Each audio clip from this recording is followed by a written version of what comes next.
తిరుపతి జిల్లా గూడూరు యందు సాక్షి మీడియాలో అమరావతి మహిళల శీలాహరణం గురించి మాట్లాడినందుకు నిరసనగా తెలుగుదేశం పార్టీ మహిళా నాయకులు భారీ ర్యాలీ చేపట్టారు.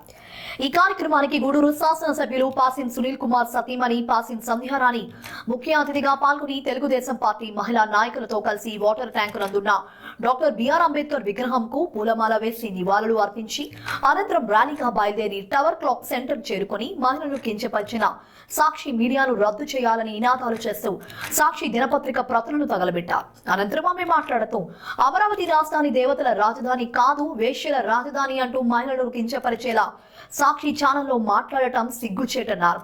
మహిళలను అవమానించిన సాక్షి ఛానల్, సాక్షి పేపర్ ను వెంటనే మూసివేయాలని డిమాండ్ చేశారు. మహిళల శీలహరణం గురించి మాట్లాడిన వారికి కఠిన శిక్షలు పడేలా చర్యలు తీసుకోవాలని ప్రభుత్వానికి విన్నవించారు. ఈ కార్యక్రమంలో తెదేపా మహిళా నాయకులు, కార్యకర్తలు తదితరులు పాల్గొన్నారు.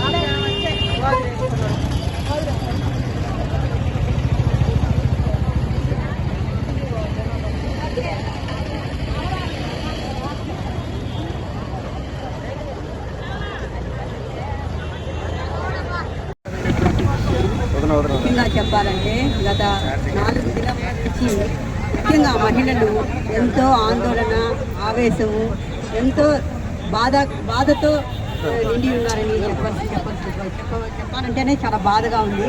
ఆ మాటలు తలుచుకుంటేనే రక్తము మరిగిపోతుంది. ముఖ్యంగా ఎంత బాధేస్తుందంటే సొంతంగా వాళ్ళు అందరినీ అన్నట్టుగా ఆ ఫీలింగ్ మాకందరికి కలుగుతుంది. ముఖ్యంగా చెప్పాలంటే అసలు వాళ్ళ ఉద్దేశం ఏంటి, అక్కడ రాజధాని నిర్మించాలా లేదా, అసలు ముఖ్యంగా వాళ్ళ నిర్ణయం ఏందో బయట పెట్టమని మేము అడుగుతున్నాం. ఏదో కష్టపడి ఏదో 5 సంవత్సరాలు మీ ఇష్టానుసారంగా రాజధాని లేకుండా చేసేసారు. పాపం ఆ రాజధాని రైతులు ఎంతో పోరాడి 5 సంవత్సరాలు పోరాడి కష్టపడి పాపం ఎన్నో బాధలు కష్టాలకు ఓర్చి ఈరోజు గవర్నమెంట్ని తెచ్చుకొని రాజధాని నిర్మించాలని కోరుకునే సమయంలో మన చంద్రబాబు నాయుడు గారు, సీఎం గారు పాపం అదేవిధంగా కేంద్ర ప్రభుత్వం కానీ వాళ్ళు నిద్రాహారాలు లేకుండా రాజధాని నిర్మించాలని అనుకుంటున్నటువంటి సమయాల్లో ఈ విధంగా వాళ్ళు అవాకులు చవాకులు పెట్టడం ఎంతవరకు సమంజసమని నేను అడుగుతున్నాను. ఏమండి మీకు ఇంట్లో తల్లి చెల్లి అనేది లేదా? మీ నోరు తెరిస్తే అసభ్యకరమైనటువంటి మాటలు తప్ప ఇంకా వేరే విధానాలు ఏమన్నా ఉన్నాయా మీరు చెప్పండి. అసలు మనకు రాష్ట్రానికి రాజధాని అనేది ఒక తల్లి లాంటిది. అటువంటి తల్లిని అవమానపరచడం అంటే అది ఎంతవరకు సమంజసమని నేను అడుగుతున్నాను. ఈరోజు ఒక రాజధాని అనేది మన రాష్ట్రాన్ని ఒక దిశానిర్దేశం, ఒక ఉన్నతమైనటువంటి స్థితిలోకి నడిపించేటువంటి రాజధాని మీద మీరు ఆ విధమైనటువంటి మాటలు చెప్పడం ఎంతవరకు సమంజసం? మీకు చేతనైతే సహాయం చేయండి. మీకు రాజధాని వద్దనుకుంటే మీ తలుపులు వేసుకొని మీ సాక్షి పేపరు మీరు మీ భార్య తలుపులు వేసుకొని లోపల ఉండండి. అంతేకాని ఇట్లాంటి మాట్లాడడం కరెక్ట్ కాదని మీకు చెప్తున్నాను. అదేవిధంగా ముఖ్యంగా భారతిరెడ్డి గారికి నేను చెప్తున్నాను, ముఖ్యంగా దయచేసి మీరు బయటకు వచ్చి మహిళలందరికీ క్షమాపణ చెప్పాలని మేము డిమాండ్ చేస్తున్నాం. అదేవిధంగా జగన్మోహన్ రెడ్డికి మీకు నిజంగా మీ మహిళలపైన గౌరవం ఉంటే ఆ రోజే అతన్ని సస్పెండ్ చేయడము, ఏ విధంగా మంచి చట్టపరమైనటువంటి నిర్ణయాలు తీసుకోవడము ఏదో ఒకటి చేసి ఉండాల్సింది. మీకు మహిళల మీద గౌరవం లేదు కాబట్టి మీరు ఆ విధంగా ప్రవర్తించి ఇంకా వాళ్ళకి సపోర్ట్ చేస్తూనే ఉన్నారు. మొన్నటి దినమున కూడా ఒక అతను వచ్చి సంకట జాతంట మీకు ఏ విధంగా కనిపిస్తున్నారు మహిళలంటే? ఏమనుకుంటున్నారు మీరు? దయచేసి మీకు చెప్తున్నాం, మేము డిమాండ్ చేస్తున్నాం, దయచేసి మీరు ముందుకొచ్చి క్షమాపణ చెప్పాలని మేమంతా కోరుకుంటున్నాం.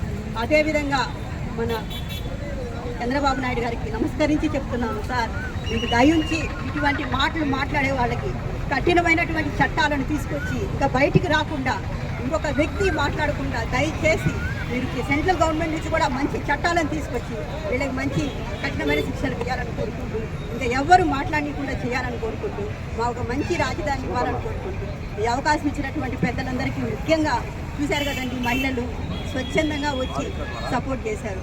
వీళ్ళందరినీ చూస్తేనే ఆయనకి బుద్ధన్న వస్తుందేమో ఆలోచించమని కోరుకుంటూ ఈ అవకాశం ఇచ్చినటువంటి పెద్దలందరికీ నా నమస్కారం తెలియజేస్తున్నాను.